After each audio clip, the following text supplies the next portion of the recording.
മൂന്നാം ക്ലാസ് അർദ്ധവാർഷിക പരീക്ഷ അൽ ഖുർആൻ വത്തദ്രീബു തിലാവ വഹിഫ്ലുൽ ഖുർആൻ.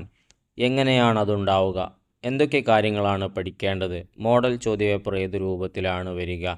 ഹിഫ്ലിൻ്റെ സൂറത്തുകൾ ഏതൊക്കെയാണ്? ഹിഫ്ലിന് പുറമെ മറ്റെന്തെങ്കിലും കാര്യങ്ങൾ പഠിക്കേണ്ടതുണ്ടോ?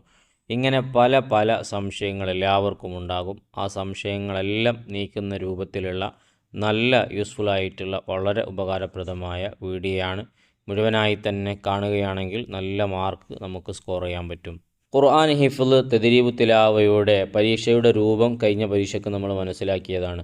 ഓരോ കുട്ടിക്കും ഓരോ പേപ്പർ ഉസ്താദ് ആദ്യം നൽകും. ആ പേപ്പറിൽ തദ്രീബു തിലാവയിൽ നിന്നുള്ള ചോദ്യങ്ങൾ ഉണ്ടാകും.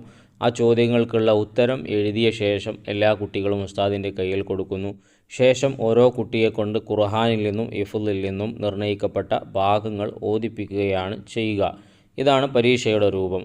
എന്നാൽ ഖുർആൻ പരീക്ഷയ്ക്ക് ഓരോ ക്ലാസ്സിനും ഓരോ ഭാഗങ്ങളിൽ നിന്നാണ് ചോദ്യങ്ങൾ ഉണ്ടാവുക.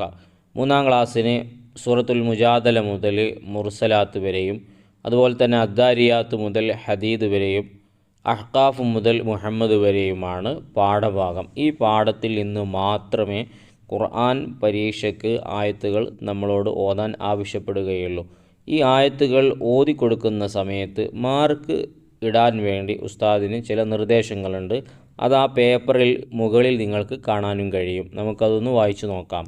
അതിലൊന്നാമത്തത് കുട്ടികളെ ഒന്നിച്ചിരുത്തി ഓരോ കുട്ടിയെ കൊണ്ടും സൂറത്തുൽ ഹദീദ് 1, 2, 3 ആയത്തുകൾ ഓതിപ്പിക്കുക എന്നുള്ളതാണ്. ഓതിക്കൊടുക്കുന്ന സമയത്ത് നിങ്ങൾക്ക് കാണാം, അക്ഷരശുദ്ധിയോടെ ഇടർച്ചയില്ലാത്ത പാരായണം. നമ്മളിങ്ങനെ സാവകാശം അല്ലെങ്കിൽ നിർത്തി പിന്നെ വായിക്കുന്ന രൂപത്തിൽ, ഓത്തിൻ്റെ രൂപത്തിലല്ല, എന്നാൽ നല്ലോണം സ്പീഡിലുമല്ല, എല്ലാം അക്ഷരശുദ്ധിയോടുകൂടെ ഇടർച്ചയില്ലാത്ത ഒരു നോർമൽ സ്പീഡിൽ നമ്മൾ വൃത്തിക്ക് ഓതിക്കൊടുത്താൽ 18 മാർക്ക് നമുക്ക് അവിടെ നേടിയെടുക്കാൻ കഴിയും. ശേഷം ആ ഓത്തിൽ തന്നെ നിങ്ങൾ അക്ഷരശുദ്ധി ഏതിൻ്റെയൊക്കെ ഐന്, ഹ, ഹ, ലോദ് എന്നീ അക്ഷരങ്ങളുടെ മഖ്റജുകൾ അത് ഉച്ചരിക്കുന്നത് പ്രത്യേകം ശ്രദ്ധിക്കുന്നുണ്ടോ, അത് ശരിയായിട്ടാണോ ഉച്ചരിക്കുന്നത് എന്ന് നോക്കി നമുക്കതിൽ 12 മാർക്കും ലഭിക്കും. അങ്ങനെ 12ഉം 18ഉം 30 മാർക്ക് ഖുർആനിന് അങ്ങനെ തന്നെയായി. ഇനി 20 മാർക്കാണ് നമ്മുടെ തദ്രീബു തിലാവ എഴുത്തു പരീക്ഷയ്ക്ക് വരുന്നത്. ഇനി അതിലെ ചോദ്യം ഒന്ന് നമുക്ക് വായിച്ചു നോക്കാം. രണ്ടാമത്തത് ഹുറൂഫുൽ ലിസാൻ എടുത്തെഴുതുക എന്ന ചോദ്യമാണ്. താഴെ ആയത്തിൽ നിന്നുള്ള ചെറിയ വാക്കുകൾ കൊടുത്തിട്ടുണ്ട്. 4 വാക്കുകളുണ്ട്. വാക്കുകൾക്ക് നേരെ കോളം കൊടുത്തിട്ടുണ്ട്. കോളത്തിന് നേരെ അപ്പുറത്ത് നിർദ്ദേശിച്ച മാർക്കും നൽകിയിട്ടുണ്ട്. എന്നിട്ട് ചോദിക്കുകയാണ് ഹുറൂഫുൽ ലിസാൻ എടുത്തെഴുതുക. താഴെ കൊടുത്തിരിക്കുന്നതിൽ നാവിൽ നിന്ന് പുറപ്പെടുന്ന അക്ഷരങ്ങൾ ഹുറൂഫുൽ ലിസാൻ ഏതൊക്കെയാണ്? ഓരോന്നിൽ നിന്നും എടുത്ത കള്ളിയിലേക്ക് എഴുതണം. ഒന്നാമത്തത് ഷദീദുൻ എന്നുള്ളതിൽ ഏതാണ്? ഷീനാണ് വരുന്നത്. അതുപോലെ തന്നെ ബഅസ എന്നുള്ളതിൽ സ ആണ്. അസ്വാബ എന്നുള്ളതിൽ സ്വാദ്. അതുപോലെ തന്നെ ഫതുബിഅ എന്നുള്ളതിൽ തുബിയയുണ്ട്. ഇനി ഒരു വാക്കിൽ തന്നെ 2 എണ്ണം വരികയാണെങ്കിൽ ഒന്നേ നമ്മൾ എഴുതേണ്ടതുള്ളൂ. ഓരോ അക്ഷരങ്ങൾക്ക് എഴുതാനുള്ള കോളമാണ് അവിടെ കൊടുത്തിരിക്കുന്നത്. അപ്പോൾ ഒരക്ഷരം എഴുതിയാൽ നമുക്ക് 2 മാർക്ക്. അങ്ങനെ നമുക്ക് അവിടെ 8 മാർക്ക് ലഭിക്കും. ഇനി മൂന്നാമത്തേതിലേക്ക് വരുമ്പോൾ അക്ഷരങ്ങൾ എഴുതാം എന്നുള്ളതാണ്. എന്നിട്ട് അവിടെ കൊടുത്തിരിക്കുന്നുണ്ട് ഹുറൂഫുൽ ഹൽക്ക്. ഹൽക്കിൻ്റെ അക്ഷരങ്ങളാണ് എഴുതേണ്ടത്. 6 അക്ഷരങ്ങളല്ലേ നമ്മൾ ഹൽക്കിൻ്റെ അക്ഷരങ്ങൾ പഠിച്ചത്.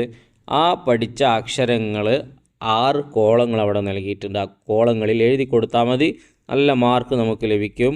അംസ്, ഹാ, ഹ, ഖ, ഐന്, ഒയിന് ഇതാണ് തൊണ്ടയിൽ നിന്ന് പുറപ്പെടുന്ന അക്ഷരങ്ങൾ. ഈ അക്ഷരങ്ങൾ കൃത്യമായും ഓരോ കുട്ടിയും പഠിച്ചിരിക്കണം. അതുപോലെ തന്നെ ഹുറൂഫുൽ ലിസാനും പഠിക്കണം. അപ്പോൾ അതുപോലത്തെ ചോദ്യങ്ങൾ വന്നു കഴിഞ്ഞാൽ നമുക്ക് ഇത് ഏതാ അക്ഷരം എന്നറിഞ്ഞാൽ മാത്രമേ എടുത്തെഴുതാൻ പറ്റുകയുള്ളൂ. അതുകൊണ്ട് ഹുറൂഫുൽ ലിസാൻ നിർബന്ധമായും പഠിക്കണം. അതോടൊപ്പം തന്നെ ഹൽക്കിൻ്റെ അക്ഷരങ്ങളും പഠിക്കണം. ഹൽക്കിൻ്റെ അക്ഷരങ്ങൾ ചിലപ്പോൾ ഒരു വാക്ക് തന്നിട്ട് അതിൽ നിന്ന് ഹൽക്കിൻ്റെ അക്ഷരം എടുത്തെഴുതാൻ പറഞ്ഞാൽ നമുക്ക് അറിയാതെ പോകരുത്. അതുകൊണ്ട് ഹൽക്കിൻ്റെ അക്ഷരങ്ങൾ എല്ലാവരും പഠിച്ചു വെക്കുക. അപ്പോൾ താഴെ നമ്മൾ ഹൽക്കിൻ്റെ അക്ഷരങ്ങൾ ഓരോന്നോരോന്നായി എഴുതി കൊടുത്തിട്ടുണ്ട്. ഇനി അടുത്തത് അതിൻ്റെ താഴെ ഉന്നത്തിൻ്റെ അക്ഷരങ്ങൾ നൽകിയിട്ടുണ്ട്. ഷദ്ദോടുകൂടെ വരുമ്പോൾ നിർബന്ധമായും മണിച്ചിരിക്കേണ്ട അക്ഷരങ്ങൾ നമ്മൾ പാഠഭാഗത്തിൽ പഠിച്ചതാണ്. ആ ഉന്നത്തിൻ്റെ അക്ഷരങ്ങൾ ഏതാണ് വരുന്നത്? മീമും നൂനുമാണ്. മീമ് നൂന് അതും നമ്മൾ പഠിക്കുക. അപ്പോൾ അത് ചിലപ്പോൾ എടുത്തെഴുതാൻ പറഞ്ഞാൽ ഉദാഹരണം തന്നിട്ടോ അല്ലെങ്കിൽ ബ്രാക്കറ്റിൽ നിന്നൊക്കെ എടുത്തെഴുതാൻ വേണ്ടി പറഞ്ഞാൽ നമ്മളത് നോട്ട് ചെയ്ത് വെക്കുക, മീമ് നൂന്. അപ്പോൾ ഈ ഒരു രൂപത്തിലാണ് തദ്രീബു തിലാവയുടെ മോഡൽ വരുന്നത്. അപ്പോൾ ഇങ്ങനത്തെ ചോദ്യങ്ങളൊക്കെ നമുക്ക് പ്രതീക്ഷിക്കാം. അതുകൊണ്ട് നമ്മൾ പറഞ്ഞ കാര്യങ്ങളൊക്കെ ഹുറൂഫുൽ ലിസാൻ, ഹുറൂഫുൽ ഹൽഖ്, ഉന്നത്തിൻ്റെ അക്ഷരങ്ങൾ ഇതൊക്കെ കൃത്യമായി പഠിച്ചു വെക്കുക. ഇനി നമുക്ക് തഹ്ഫീദിലേക്ക് കടക്കാം. ഹിഫ്ളിൽ നിന്ന് നമുക്ക് മനഃപ്പാഠമാക്കാൻ ഇതുവരെ നിർദ്ദേശിച്ച ഭാഗങ്ങൾ ഫാത്തിഹയുണ്ട്. അതുപോലെ തന്നെ അൽ ഖദർ മുതൽ ഇന്നാ അൻസൽനാഹു ഫീ ലൈലത്തുൽ ഖദർ മുതൽ നാസ് വരെ ഖുൽ അഊദു ബിറബ്ബിൻ നാസ് മലിക്കിൻ നാസ്. അപ്പോൾ ഇതിൻ്റെ ഇടയിലുള്ള എല്ലാ സൂറത്തും നമ്മളോട് കാണാതെ പഠിക്കാൻ ആവശ്യപ്പെട്ടതാണ്. ഇതിൽ നിന്ന് ഏതെങ്കിലും ഒന്ന് ഉറപ്പായും നമുക്ക് പ്രതീക്ഷിക്കാം. ഒന്നല്ലെങ്കിൽ ചിലപ്പോൾ 2 സൂറത്തുകളിൽ നിന്ന് കുറഞ്ഞ ഭാഗങ്ങൾ, ആദ്യം ഒരു സൂറത്ത് കൊടുത്തിട്ട് അതിൽ നിന്ന് അല്പം ഓതിപ്പിക്കാൻ ആവശ്യപ്പെടും. പിന്നെ മറ്റൊരു സൂറത്ത് കൊടുത്തിട്ട് അതിൻ്റെ അവസാനത്തെ 4 ആയത്ത് ഓതാൻ വേണ്ടി പറയും. അപ്പോൾ ഇങ്ങനെയൊക്കെ നമുക്ക് ചോദ്യങ്ങൾ പ്രതീക്ഷിക്കാം. എല്ലാ സൂറത്തുകളും പഠിച്ചു വെച്ചവർക്ക് 100ക്ക് 100 മാർക്കും ഉറപ്പാണ്. ഇവിടെ ചോദ്യം നിങ്ങൾക്ക് കാണാം. സൂറത്തു സൽസലയിൽ നിന്ന് 1, 2, 3 ആയത്തുകൾ ഓതാനാണ്. 20 മാർക്കാണ് നമുക്കതിന് ലഭിക്കുക. രണ്ടാമത്തത് സൂറത്തുൽ ആദിയാത്തിൽ നിന്ന് 6, 7, 8 ആയത്തുകൾ 20 മാർക്കാണ്. മൂന്നാമത്തത് റബ്ബിഗ്ഫിർ മുതൽ റാഹിമീൻ വരെ തദ്രീബു തിലാവയിൽ ഖുർആനിൽ നിന്നുള്ള പ്രാർത്ഥന എന്ന് പറഞ്ഞുകൊണ്ട് അവസാനത്തെ ഭാഗങ്ങളിൽ, പാഠത്തിൻ്റെ അവസാനത്തെ ഭാഗങ്ങളിൽ നമ്മൾ പഠിക്കുന്ന അതിൽ നിന്ന് ഒരു ചോദ്യം ഉറപ്പായും നമുക്ക് പ്രതീക്ഷിക്കാം. ഏതാണെന്ന് ചോദിക്കാൻ നമുക്ക് ഉറപ്പ് പറയാൻ പറ്റില്ല. അതുകൊണ്ട് ഇതുവരെ ഉള്ള 7 പാഠങ്ങളാണെങ്കിൽ 7 പാഠങ്ങൾ, ആ പാഠഭാഗങ്ങളിൽ നിന്നുള്ള അതിൻ്റെ അവസാനത്തെ ദുആഉ മിനൽ ഖുർആൻ, ഖുർആനിൽ നിന്നുള്ള പ്രാർത്ഥന എന്ന ആ ദുആ നിർബന്ധമായും ഓരോരുത്തരും കാണാതെ പഠിച്ചിരിക്കുക. ഉറപ്പായും നമുക്ക് അതിൽ നിന്ന് 1-2 ചോദ്യങ്ങൾ പ്രതീക്ഷിക്കാവുന്നതാണ്. അതിൻ്റെ അർത്ഥം പഠിക്കേണ്ടതില്ല, അതങ്ങനെ പഠിച്ചു വെച്ചാൽ മതി. അപ്പോൾ ഇതോടെ ഏത് രൂപത്തിലാണ് ചോദ്യം വരിക എന്നുള്ളത് നമ്മൾ കൃത്യമായി മനസ്സിലാക്കി.